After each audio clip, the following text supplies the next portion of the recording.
আর এই যে দেখুন, এগুলো একেবারে কত সুন্দর রসালো হয়েছে, একেবারে কত সুন্দর দেখুন নরম হয়ে গেছে। এই যে দেখুন। নমস্কার বন্ধুরা, অনুভার রান্নাঘরে আরও একটি নতুন রেসিপিতে সবাইকে স্বাগত জানাচ্ছি। আমার আজকের রেসিপি বর্ধমানের বিখ্যাত মিহিদানা মিষ্টি রেসিপি। বাড়িতে বসেই কিভাবে কোনো রকম ছাঁচ ছাড়াই একেবারে দোকানের মতো রসালো ঝরঝরে মিহিদানা মিষ্টি তৈরি করবেন, সেই সমস্ত টিপস অ্যান্ড ট্রিক্স সহ আজকের এই রেসিপিটি আপনাদের সঙ্গে শেয়ার করব। আসুন তাহলে শুরু করা যাক আমার আজকের রেসিপি। প্রথমেই দেখুন বন্ধুরা, আমি নিয়ে নিয়েছি একটি বড় জায়গার পরে নিয়ে নিয়েছি একটা ছাঁকনি। এবার আমি দেখুন নিয়ে নিয়েছি এরকম একটা মাঝারি মাপের বাটি মাপ করে এক বাটি বেসন। এখানে কিন্তু আমি মটর ডালের বেসনটা ব্যবহার করেছি, আপনারা চাইলে কিন্তু ছোলার ডালের বেসনটাও ব্যবহার করতে পারেন। এইভাবে যে কোনো একটা বাটি কিংবা কাপ মেপে নেবেন, তাহলে কিন্তু পরবর্তীতে আপনাদের মাপটা দিতে সুবিধা হবে। আর এখানে কিন্তু ওজন হিসাবে 250 গ্রাম বেসন আছে। বন্ধুরা, মিহিদানা বানানোর জন্য কিন্তু এই যে প্রথম টিপসটা হলো, এই বেসনটাকে অবশ্যই চেলে নিতে হবে। বেসনটাকে এইভাবে একটু যদি ভালোভাবে চেলে নেওয়া হয়, তাহলে দেখবেন যে বেসনের ভিতরে আর কিন্তু কোনো রকমের কোনো ডেলা ডেলা ভাব থাকবে না, সেক্ষেত্রে কিন্তু ব্যাটারটা খুবই স্মুথ হবে। এই যে দেখুন বন্ধুরা, বেসনের ভিতরে কত বড় বড় ডেলাগুলো আছে, এইভাবে চেলে নিলে কিন্তু এই ডেলাগুলো একেবারে ভেঙে যাবে। বেসনটাকে আমি খুব সুন্দর করে চেলে নিয়েছি। আর এবার দেখুন আমি এই বেসনের ভিতরে দিয়ে দেবো 2 চিমটির মতো লবণ। লবণটা কিন্তু খুবই কম দিতে হবে। আর তারপরে দেখুন আমি যে বাটিটা মাপ করে বেসনটা নিয়েছিলাম, সেই বাটিরই নিয়ে নিয়েছি 1 বাটি নর্মাল জল। প্রথমে আমি হাফ বাটির মতো জল এই বেসনের ভিতরে দিয়ে দেব। আর তারপরে এই বেসনটাকে জলের সঙ্গে একবার ভালোভাবে মিশিয়ে নেব। বেসনটাকে জলের সঙ্গে আমি একটু ভালোভাবে মিশিয়ে নিয়েছি। আর এবার কিন্তু আবারও অর্ধেকটার মতো জল দিয়ে দেব। আর তারপরে কিন্তু আবারও বেসনটাকে জলের সঙ্গে খুব ভালোভাবে মিশিয়ে নেব। বন্ধুরা, এখানেই মোটামুটি জলটাকে 2 থেকে 3 বারের মতো এইভাবে দিয়ে দিয়ে বেসনটাকে খুব ভালোভাবে একটু ফেটিয়ে নিতে হবে। বন্ধুরা, এখানে জলটাকে মোটামুটি 2 থেকে 3 বারের মতো দিয়ে দিয়ে বেসনটাকে একটু জলের সঙ্গে ভালোভাবে মিশিয়ে নিতে হবে। 3-এর 2 ভাগের মতো জলটা দিয়ে বেসনটাকে এইভাবে আমি একটু মিশিয়ে নিয়েছি জলের সঙ্গে। আর এই যে দেখুন এরকম একটা মোটা ব্যাটার তৈরি করে নিয়েছি। এবার কিন্তু বাকি জলটুকু আমি দিয়ে দেব। আর তারপরে জলের সঙ্গে বেসনটাকে আবার একটু ভালোভাবে মিশিয়ে নেব। এখানে কিন্তু বন্ধুরা বেসনটাকে খুব বেশি সময় নিয়ে জোরে জোরে ফেটানোর কোনো প্রয়োজন নেই, তাহলে কি হবে, এই বেসনের ভিতরে হাওয়া ধরে যাবে। আর সেক্ষেত্রে কিন্তু এই মিহিদানাগুলো যখন তেলে পরে ছাড়া হবে, মিহিদানাগুলো কিন্তু ফুলে ফুলে যাবে। তাই এইভাবে একটু জলের সঙ্গে ভালোভাবে মিশিয়ে নিলেই কিন্তু ব্যাটারটা খুব ভালোভাবে রেডি হয়ে যাবে। আর জলের পরিমাপটা ঠিক কতটা লাগছে ব্যাটারটা রেডি করার পরে আপনাদের দেখিয়ে দিচ্ছি। বেসনটাকে জলের সঙ্গে আমি খুব ভালোভাবে মিশিয়ে নিয়েছি। আর বন্ধুরা, এই ব্যাটারটা কিন্তু একটু পাতলা ধরনের হবে। আমরা সাধারণত বোঁদে বানানোর জন্য যেমন ব্যাটারটা রেডি করে থাকি, তার থেকে কিন্তু এই ব্যাটারটা একটু পাতলা হবে। এবার আমি আপনাদের জলের পরিমাপটা বলে দিচ্ছি। আমি যেহেতু এখানে উঁচু উঁচু 1 বাটি বেসন নিয়েছিলাম, তাই কিন্তু এখানে 1 বাটি জলের পরেও আরও এরকম 5 টেবিল চামচের মতো জল লেগেছে। যদি আপনারা এইভাবে বাটিটাকে লেবেল করে বেসনটা নেন, তাহলে কিন্তু 1 বাটি জলেই হয়ে যাবে। মোটামুটি খেয়াল রাখবেন, আপনারা ঠিক যতটা পরিমাণে বেসন নেবেন ততটাই কিন্তু জল লাগবে। এবার আমি আপনাদের ব্যাটারের ঘনত্বটা একটু দেখিয়ে দিচ্ছি। এই যে দেখুন বন্ধুরা, ঠিক এরকমই কিন্তু একটু পাতলা ধরনের হতে হবে ব্যাটারটা। এই যে দেখুন। এবার আমি এই ব্যাটারটাকে এইভাবে ঢাকা চাপা দিয়ে 10 মিনিটের মতো একটু রেস্টে রেখে দেবো। তাহলে কি হবে, ব্যাটারটা কিন্তু খুব সুন্দরভাবে সেট হয়ে যাবে। 10 মিনিট হয়ে গেছে, ঢাকাটাকে তুলে নিচ্ছি। এই যে বন্ধুরা, ব্যাটারটা কিন্তু খুব সুন্দরভাবে সেট হয়ে গেছে।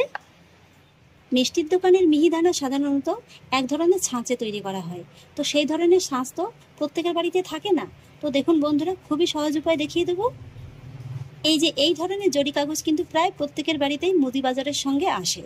আর তাছাড়া কিন্তু এগুলো যে কোনো ছোটোখাটো মুদি দোকানেও আপনারা কিনতে পেয়ে যাবেন। এই যে দেখুন, এই প্যাকেটেই কিন্তু আমি আপনাদের মিহিদানাগুলো তৈরি করে দেখাবো। প্যাকেটটাকে এইভাবে একটু রেডি করে নিয়ে এর ভিতরে আমি এই বেসনের ব্যাটারটিকে দিয়ে দেবো। অল্প পরিমাণে দিয়ে দেবো। আপনারা চাইলে কিন্তু একসঙ্গে 3-4টে প্যাকেটও রেডি করে নিতে পারেন। তারপরে এই প্যাকেটটাকে এইভাবে ধরে একটু বেঁধে নেব। এই বাঁধারও কিন্তু একটা নিয়ম আছে, আপনাদের দেখিয়ে দিচ্ছি।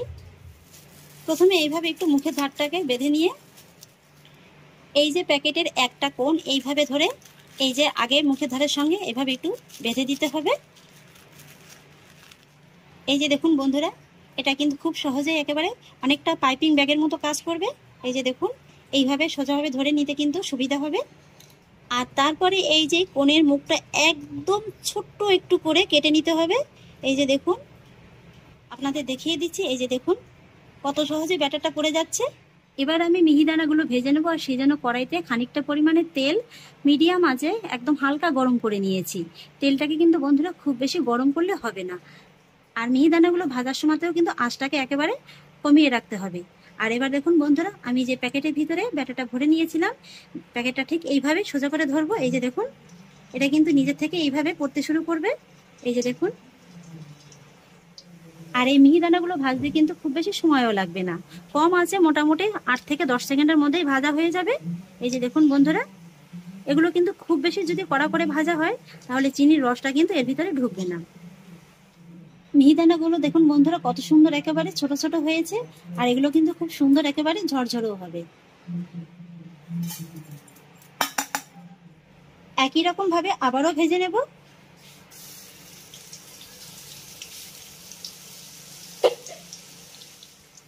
বন্ধুরা আমি আবারও বলছি, এই মিহিদানাগুলো কিন্তু ভাজতে একদমই সময় লাগে না। এইভাবে কিন্তু একটু সাদা সাদা রেখেই মিহিদানাগুলোকে ভেজে নিতে হবে। এই যে দেখুন কত সুন্দর একেবারে দেখুন ছোট ছোট দানা হয়েছে, আর এটা কিন্তু খুব সুন্দর একেবারে ঝরঝরও হয়েছে। এই যে দেখুন,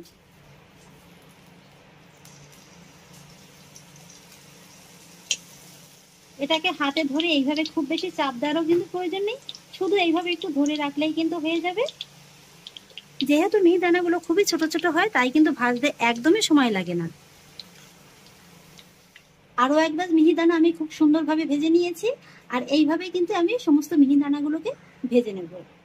আমি সমস্ত মিহিদানাগুলোকে ভেজে নিয়েছি, আর এই যে দেখুন বন্ধুরা, মিহিদানাগুলো কত ছোট ছোট হয়েছে আর কতটা ঝরঝরে হয়েছে। এই যে দেখুন, একটার গায়ে একটা কিন্তু একদমই লেগে নেই। এই যে দেখুন একেবারে কিন্তু আলাদা আলাদা।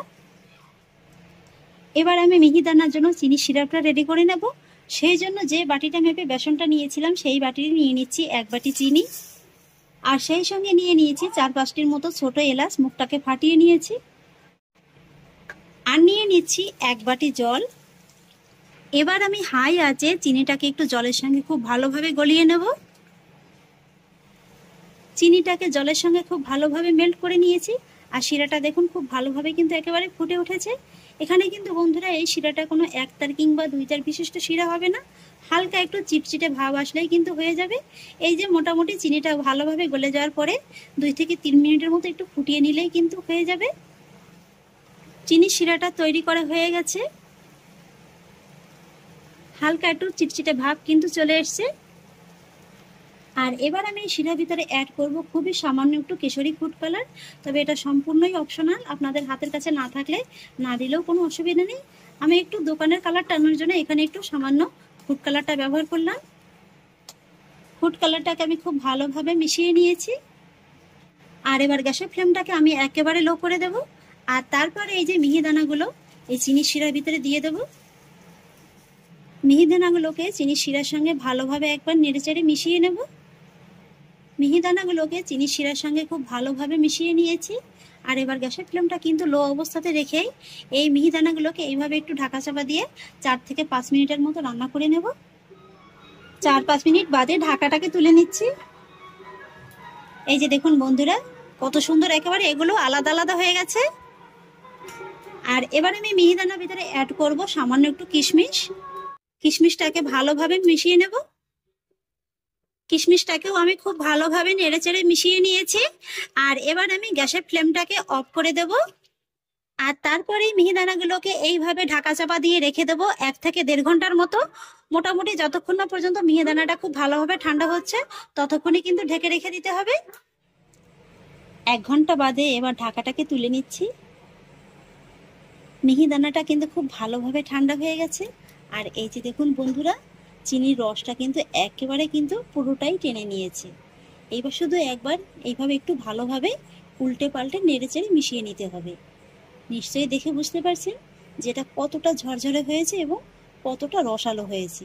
এই যে দেখুন, দেখুন বন্ধুরা মিহিদানা কিন্তু একটার গায়ে একটা একদমই লেগে যাচ্ছে না, আর দেখুন কত সুন্দর একেবারে গোল গোল হয়েছে। আর এই যে দেখুন, এগুলো একেবারে কত সুন্দর রসালো হয়েছে, একেবারে কত সুন্দর দেখুন নরম হয়ে গেছে। এই যে দেখুন, আশা করছি এরপর থেকে আর আপনাদের বাড়িতে বসে মিহিদানা তৈরি করতে কোনো রকমের কোনো অসুবিধায় পড়তে হবে না। ছাদ ছাড়াই কিন্তু তৈরি হবে এরকম একদম গোল গোল ঝরঝরে রসালো মিহিদানা। আর সর্বোপরি কথা কি জানেন তো, এই মিহিদানাগুলো বানাতেও কিন্তু সময় খুব একটা বেশি লাগে না, খুবই অল্প সময়ের ভিতরেই কিন্তু মিহিদানাগুলো তৈরি হয়ে যায়। সার্ভিং প্লেটে আমি মিহিদানাটাকে সার্ভ করে নিয়েছি, আর দেখার একটু সৌন্দর্যের জন্য উপর থেকে সামান্য একটু কেশর ছড়িয়ে দিয়েছি। এটা সম্পূর্ণই অপশনাল, হাতের কাছে না থাকলে না দিলেও চলবে। তাহলে দেখলেন তো বন্ধুরা, মিহিদানা বানানো কতটা সহজ। ঘরে বসেই কিন্তু খুব সহজে একেবারে মিষ্টির দোকানের মতো মিহিদানা বাড়িতেই তৈরি করতে পারবেন। এই মিহিদানাগুলো এতটাই ঝরঝরে হয় আর এতটাই রসালো হয় যে মুখে দেওয়া মাত্রই কিন্তু একেবারে মিলিয়ে যাবে। দেখে নিশ্চয়ই বুঝতে পারছেন যে মিহিদানাটা কতটা ঝরঝরে হয়েছে এবং রসালো হয়েছে। এই যে দেখুন। তাহলে আশা করছি বন্ধুরা, আমার আজকের এই মিহিদানা রেসিপিটি আপনাদেরও খুব ভালো লেগেছে। যদি ভালো লেগে থাকে তাহলে আমাকে অবশ্যই একটা লাইক এবং কমেন্ট করবেন, সেই সঙ্গে বন্ধুদের সঙ্গে শেয়ার করবেন। আর প্লিজ বন্ধুরা, যদি আমার পরিবারের নতুন সদস্য হয়ে থাকেন তাহলে একটা সাবস্ক্রাইব করে পাশে থাকা বেল আইকনটি প্রেস করে দেবেন। ফিরে আসছি এরকমই পরের অন্য কোনো নতুন রেসিপি নিয়ে। সবাই ভালো থাকুন, সুস্থ থাকুন, ধন্যবাদ।